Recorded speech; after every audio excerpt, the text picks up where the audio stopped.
Well, when people ask me, new people ask me for advice, I am happy to share. But if they ask me about the business as opposed to the craft, I have no interest in them. If their first question is, so how long would I have to work to start getting paid? I'll go, you won't be here long enough to start getting paid. Never mind. You ask me about, what makes this a good joke or what do you think of this bit? I'm there.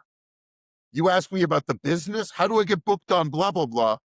I'm like, be funny. That's how you get booked on blah, blah, blah. How do you think? So there's a great comic that I had on this podcast who said a very smart thing about stand-up comedy. So he plays a character called President Abunjo. He's called Benjamin Bella. And he said three different things which I think are very important for anyone that does comedy. He says, in the industry, you're going to have people that are going to get ahead of you. And you're going to be like, why did they get that? Why did they get that? You're going to have people that aren't going to book you. You're going to have a lot of setbacks. You're going to have people that don't like you. And he says, if you want to be in this game, you've got to have the stand-up comedy mindset. From your side, what would you say are the questions and things that a comic should ask themselves or think about if they truly want to be a comedian? I think that, well, especially because in Canada, there's no real show business. We're right on the doorstep of the United States. We are in the shadow of the greatest entertainment juggernaut there is. So we are all second class up here. It's just the nature of this country, the size of the population, the lengths you have to travel to get anywhere, and the fact that the border is closed to us.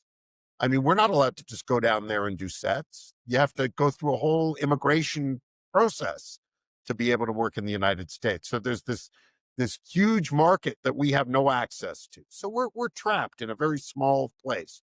So there's no real show business in Canada. So the only reason to do it, as far as I'm concerned, is because you really love it and this is all you want to do with your time. And if you want to do it, you'll get a day job if you need to support yourself and continue to do it. And you'll stick with it even when you're not making a living at it. And you'll do it because this is what you want to do. And this is what I tell people. And if what you're thinking is, I'll do it and see if I can make it, you won't, because you'll be gone. You'll go, this is not worth the struggle. For me, it's worth it because I'm addicted to those laughs and I got to be out there every week getting my laughs. And I love it. And that's all I care about.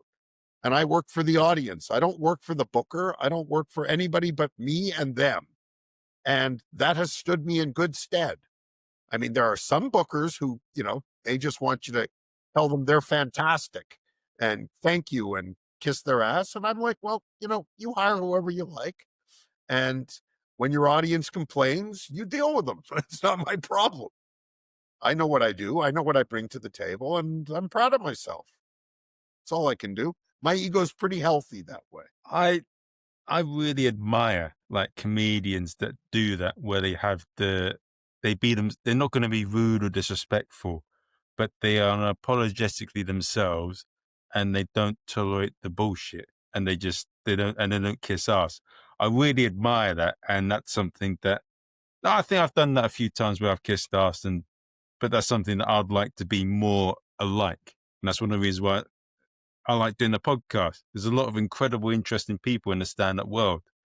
And what would you say is your advice for becoming more? You're not going to be a cunt, but you're not going to be an ass kisser as well. And A get simple rule. I have a simple rule. I don't expect respect. Nobody knows me. After I do my show, I always get the respect. I go to plenty of places where the management is just like, you do this, you do that, blah, blah, blah, blah, blah, blah. Go back there. We'll tell you when you're on. And I'm like, yeah, great. And then I do the show. And afterwards they're like, hey, that was great. Come on over, have a drink, and I'm like, okay, thank you. But I know that they don't give a shit about me. They're responding to the fact that I just did great and the audience is happy and they're going to make money. So I don't expect respect, but I won't tolerate disrespect.